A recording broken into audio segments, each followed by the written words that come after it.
Hi students, आज हम हमारे सॉल्यूशन के क्लास नंबर 13 स्टार्ट करने के लिए जा रहे हैं। और ये क्लास पिछली क्लास के अंदर हमने अनादर्स बिलियन के टाइप्स पढ़े, पॉजिटिव और नेगेटिव। ठीक है, तो आज हम एक नया मिक्सचर जो सॉल्यूशन है वो पढ़ रहे हैं, स्थिर क्वाथी मिश्रण। अच्छा हेडिंग है, क्वेश्चन बने इससे कई बार। स्थिर क्वाथी मिश्रण भी बोलते हैं इसको, और इसका एक और नाम है एजियोट्रोपिक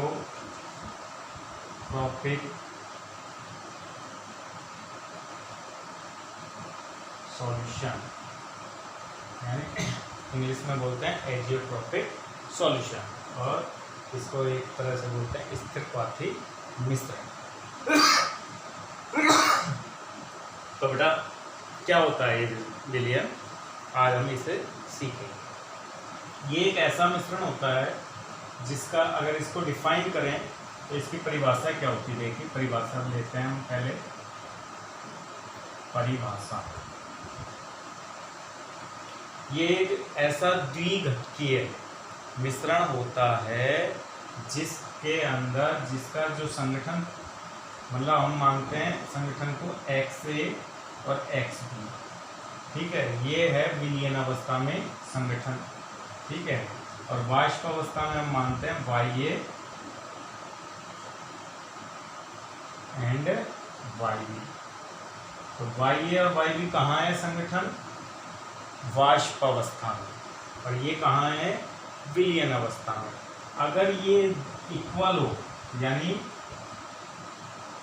इक्वल हो, ये समान हो, विलयन अवस्था में और वाष्प अवस्था में मिश्रण का संगठन एक समान हो, तो ऐसा द्विघटकीय मिश्रण स्थिर क्वाथी मिश्रण कहलाता है। इसका नाम स्थिर क्वाथी इसलिए है क्योंकि ये मिश्रण में दोनों घटक एक साथ एक ही ताप पर बाहर आते हैं, इसीलिए इनका संगठन बिल्कुल एक जैसा वाष्प में भी रहता है। तो अपन कह सकते हैं, परिभाषा इसकी ये आ जाएगी, ऐसा मिश्रण जिसकी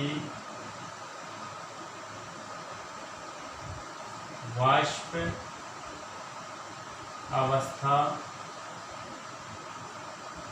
एवं विलयन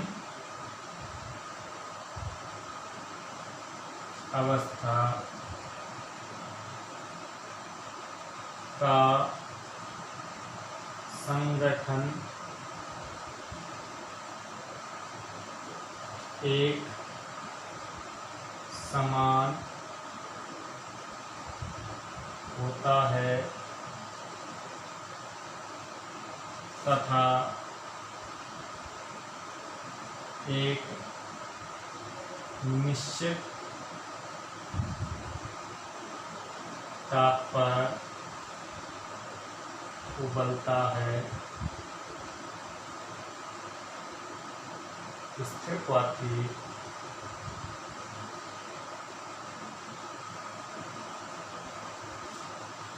मिश्रण कहलाता है। क्या कहलाएगा? स्थिर क्वाथी मिश्रण कहलाता है। तो ऐसा मिश्रण जिसकी वाष्प अवस्था एवं विलयन अवस्था का संगठन एक समान होता है तथा एक निश्चित ताप पर उबलता है। निश्चित ताप पर उबलने के कारण इसको बोलते हैं स्थिर क्वथनांक, यानी एक फिक्स क्वथनांक पर दोनों घटक एक साथ बाहर आते हैं, और दोनों घटक एक साथ बाहर आते हैं, इसीलिए हम इसको, एक विधि होती है प्रभाजी आसवन विधि। प्रभाजी आसवन विधि किस कॉन्सेप्ट पे काम करती है? वो इस कॉन्सेप्ट पे काम करती है कि अगर विलयन मिश्रण में दो घटक हो, A और B, कितने घटक हो? दो, A एंड B। अगर इनके बॉइलिंग पॉइंट में अंतर है, इनके क्वथनांक में अंतर है, तो हम इनको प्रभाजी आसवन विधि के द्वारा पृथक कर लेंगे, क्योंकि मान लो ये 20 डिग्री सेंटीग्रेड पर उबलकर बाहर आता है और इसका क्वथनांक है 30 डिग्री सेंटीग्रेड, तो ये 30 डिग्री सेंटीग्रेड पर बाहर आएगा। तो हम जब इसको गर्म करेंगे तो पहले कौन सा घटक बाहर आ जाएगा, पहले ए घटक बाहर आ जाएगा, उसके बाद बी घटक बाहर आएगा। तो इनको सेपरेट करने की कौन सी विधि काम में ली जाती है, प्रभाजी आसवन विधि। लेकिन हम जानते हैं अगर मिश्रण स्थिर क्वाथी है तो दोनों एक फिक्स टेम्परेचर पर ही उबलेंगे, तो फिर हम उन दोनों घटकों को प्रभाजी आसवन विधि के द्वारा पृथक नहीं कर सकते हैं। तो ये इसी लाइन पर सबसे महत्वपूर्ण क्वेश्चन बनता है इस विलियन का, और वो क्या है क्वेश्चन, क्या लाइन है मैं लिखा देता हूं। वो इम्पोर्टेंट लाइन जो है वो ये रहेगी कि स्थिर क्वाथी मिश्रण प्रभाजी आसवन विधि के द्वारा पृथक नहीं किए जा सकते हैं। ठीक है, तो ये इम्पोर्टेंट, और इस पर आरबीएससी ने क्वेश्चन भी बनाया था, और वो क्वेश्चन क्या था मैं आपको बता देता हूं कि क्वेश्चन ऐसे आया था, 1 बिलियन को आसवन विधि के द्वारा पृथक किया जा रहा था, जिसमें 2 घटक थे और उनको किस विधि द्वारा, आसवन विधि के द्वारा पृथक किया जा रहा था। कुछ समय बाद मिश्रण से दोनों घटकों का पृथक होना रुक गया। बताइए ऐसा क्यों हुआ तथा ये मिश्रण किस प्रकार का कहलाता है।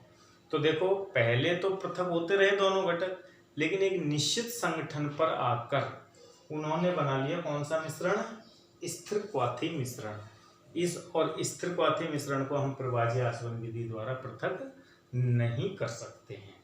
क्लियर बात। तो ये ऐसे सॉल्व हो गया कि वो भाई क्यों पृथक होना रुक गया, क्योंकि उस सिचुएशन में उन्होंने स्थिर क्वाथी मिश्रण को बना लिया, इसलिए उनका पृथक होना रुक गया था।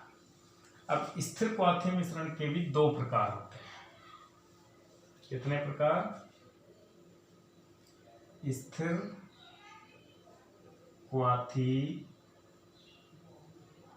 मिश्रण को हम 2 कैटेगरी में बांट सकते हैं, कैटेगरी 1 और कैटेगरी 2। ये एक कैटेगरी मान लेता हूं, इसको बोलते हैं निम्नतम क्वथनांकी,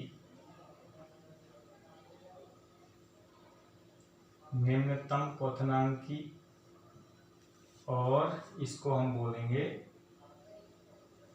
अधिकतम क्वथनांकी भी बोल सकते हैं, अधिकतम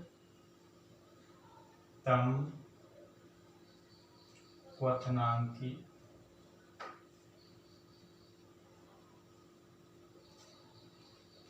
ठीक है, निम्नतम क्वथनांकी का एक वर्ड और है निम्न क्वथनांक। क्वथनांक और वाष्प दाब उल्टे चलते हैं, मैंने बताया था जिस विलयन का वाष्प दाब अधिक होगा उसका क्वथनांक निम्न होगा।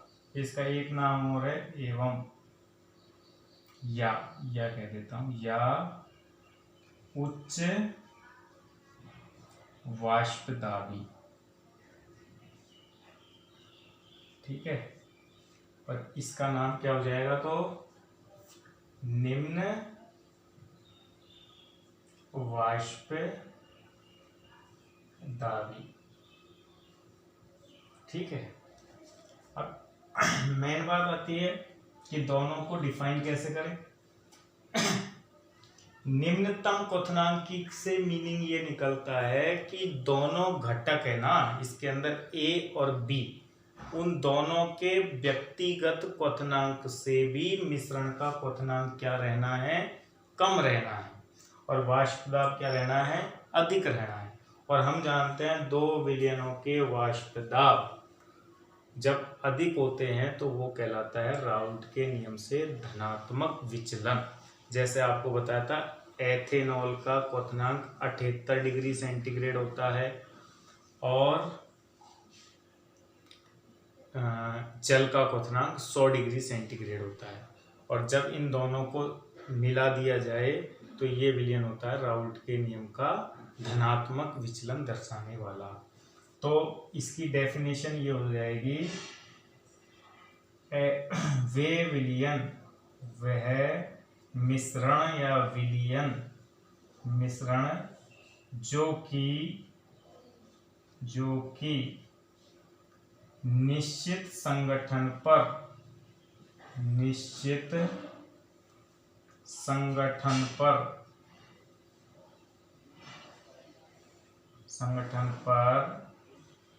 राउल्ट के नियम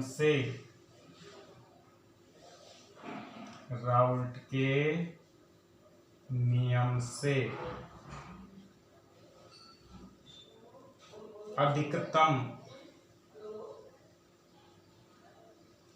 अधिकतम धनात्मक विचलन प्रदर्शित करते हों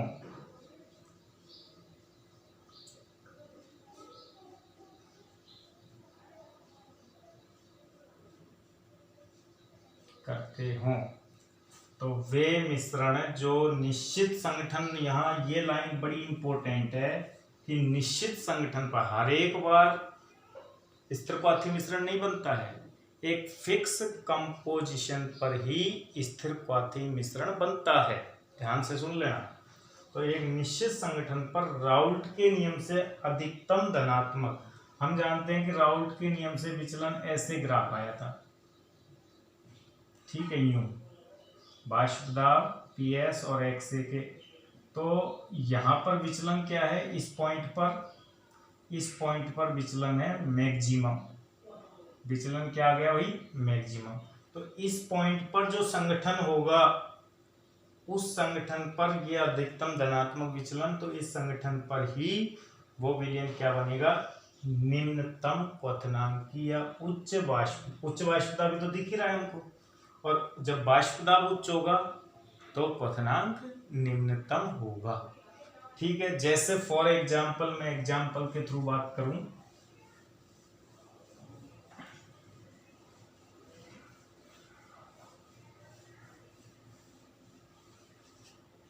एग्जाम्पल, और ये एग्जाम्पल भी इंपॉर्टेंट है, क्वेश्चन बनता है।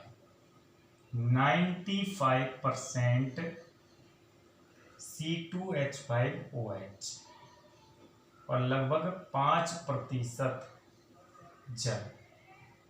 अच्छा, C2H5OH और जल, मैंने बताया भी था आपको पिछले एग्जाम्पलों में, एथेनॉल या मेथेनॉल जल के साथ धनात्मक विचलन प्रदर्शित करने वाला विलयन बनाते हैं। ठीक है, लेकिन जब ये 95% उसमें एथेनॉल हो और 5% केवल जल हो, तब ये सबसे उच्चतम वाष्प दाब को शो करेगा, और इस कंडीशन पे इसका क्वथनांक क्या होगा, मिश्रण का निम्नतम होगा, और इस क्वथनांक पर ये एक स्थिर क्वाथी मिश्रण बनाएगा जिसे हम निम्नतम क्वथनांक की स्थिर क्वाथी मिश्रण कहेंगे। अब देखो यहाँ क्वेश्चन क्या फुटअप होता है, क्वेश्चन को लेते हैं तो एथेनॉल दारू होती है, और दारू कच्ची दारू लोग भी बनाते रहते हैं घरों में। ठीक है, जब वो कच्ची दारू बना रहे होते हैं तो तुमने देखा होगा कि एक मटका लेते हैं वो, ठीक है, मटके में से वो एक इस तरह से नली लगा देते हैं और उस नली से वो सेपरेट करते हैं दूसरे पात्र के अंदर दारू को, इसमें थिसिल कीप लगी होती है। ठीक है, ऐसे। अब इसके अंदर हम जानते क्या बन रही है, दारू बन रही है, एथिल अल्कोहल बन रही है, और वो बन के वाष्पीकरण, इसमें जल भी है, इसमें क्या है, जल भी है। जब हम आसवन, फिर इसको दारू को पृथक करने के लिए क्या किया जाता है, इसमें से होकर पहले 78 दारू का क्वथनांक कितना होता है 78 डिग्री सेंटीग्रेड, और जल का कितना होता है 100 डिग्री सेंटीग्रेड। तो जब हम इसे गर्म करेंगे तो यहाँ से कौन पास होगी, यहाँ से केवल पास होगी एथिल एल्कोहल, क्योंकि जल तो 100 डिग्री पे उबलना है, और इस कंटेनर में जाके इकट्ठी हो जाएगी कौन C2H5OH, ऐसे सेपरेट होती रहेगी। लेकिन क्वेश्चन ये है, ये विधि कहलाती है किण्वन विधि। क्या कहलाती है बेटा, किण्वन विधि। तो किण्वन विधि से जब हम एथिल अल्कोहल का उत्पादन करते हैं तो उसके साथ उसमें जल भी मिला होता है। अब हम प्योर दारू को परिशोधित करने के लिए उसे गर्म करते हैं, और गर्म करने पर हमें यहाँ एथिल अल्कोहल मिलती है। लेकिन प्रभाजी आसवन विधि पर 95% से अधिक शुद्ध अल्कोहल को प्राप्त नहीं कर सकते। यानी आप सेपरेट जब करोगे तो 95% एथिल अल्कोहल सेपरेट हो जाएगी, लेकिन इसमें 5% तो जल अब भी रहेगा। तो क्वेश्चन ये बनता है बेटा कि जब किण्वन विधि के द्वारा एथिल अल्कोहल को सेपरेट किया जाता है,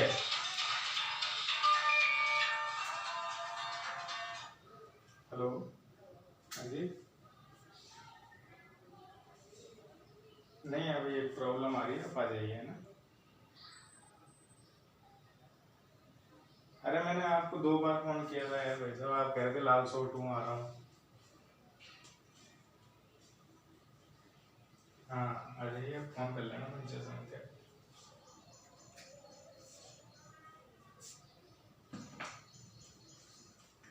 तो बात ये थी कि क्वेश्चन ये बनता है किण्वन विधि के द्वारा जब एथाइल अल्कोहल को प्रभाजी आसवन विधि के द्वारा शुद्ध किया जाता है तो 95% से अधिक शुद्ध नहीं कर सकते हैं। क्यों? तो कारण ये आएगा 95% जब एथिल अल्कोहल इस कंटेनर में होगी और 5% जल इसमें होगा, तो अब ये स्थिर क्वाथी मिश्रण बन जाएगा, और स्थिर क्वाथी मिश्रण को प्रभाजी आसवन विधि के द्वारा पृथक नहीं किया जा सकता। तो आंसर आएगा कि किण्वन विधि के द्वारा हम इथाइल अल्कोहल को केवल 95% तक ही शुद्ध कर सकते हैं। ठीक बात। अब आ जाते हैं हम अधिकतम क्वथनांकी या निम्न वाष्पदाबी स्थिर क्वाथी मिश्रण। तो अधिकतम क्वथनांकी और निम्न वाष्पदाबी स्थिर क्वाथी मिश्रण क्या होता है? तो बिल्कुल उल्टी परिभाषा है। क्या परिभाषा होगी देखो, ऐसा मिश्रण जो वही निश्चित संगठन पर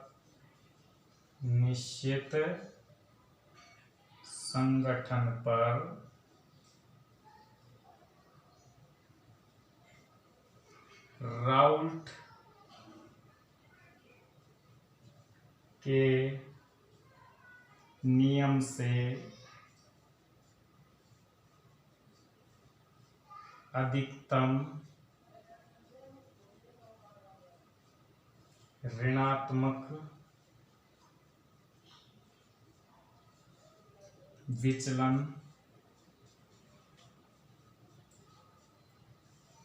प्रदर्शित करता हो।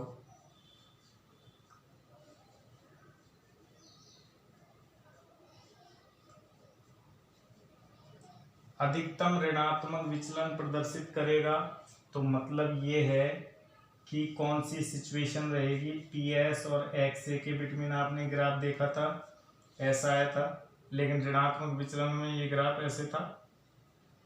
इस पॉइंट पर विचलन मैक्सिमम है, तो इस पॉइंट पर जो वाष्पदाब होगा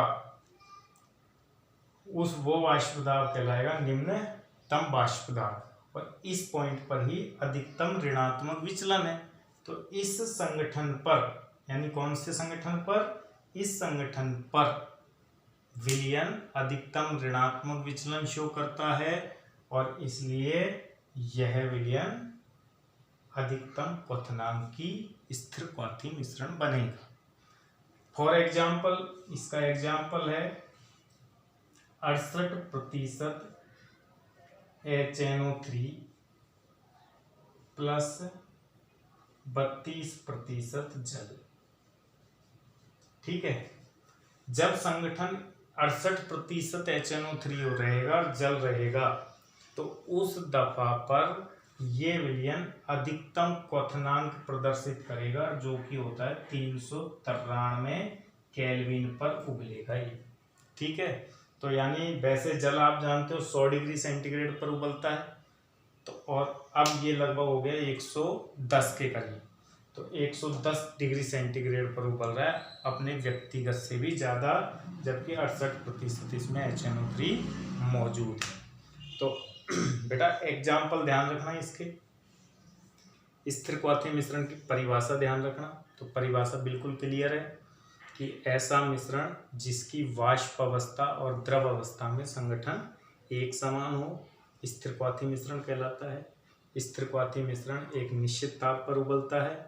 प्रभाजी आसवन विधि के द्वारा स्थिर क्वाथी मिश्रण को पृथक नहीं कर सकते हैं, ये बातें ध्यान रखना। स्थिर क्वाथी मिश्रण दो प्रकार के होते हैं, उच्चतम क्वथनांकी और निम्नतम क्वथनांकी। निम्नतम क्वथनांकी के अंदर मैंने आपको बताया था कि राउल्ट के नियम से धनात्मक विचलन प्रदर्शित करने वाले एथेनॉल प्लस जल। उच्चतम क्वथनांकी राउल्ट के नियम से अधिकतम ऋणात्मक विचलन प्रदर्शित करने वाले, एग्जाम्पल HNO3 और जल। तो ये चैप्टर हमने वाष्प दाब तक अब लगभग कंप्लीट कर लिया है। अब बिल्कुल इसका जो नेक्स्ट टॉपिक अपन लेने वाले हैं उसके अंदर बिल्कुल अलग थ्योरी चलेगी। अब अणुसंख्य गुणधर्म, यहाँ से चैप्टर एक नया रूप लेने जा रहा है और यहाँ से इम्पोर्टेंट भी है चैप्टर। अभी तक ये केवल स्थिर क्वाथी मिश्रण ही इम्पोर्टेंट था और हेनरी नियम इम्पोर्टेंट था और आपके सांद्रता के मात्रक इम्पोर्टेंट थे। ठीक है, पढ़ें आगे। नेक्स्ट क्लास में हम देखेंगे अणुसंख्य गुणधर्म।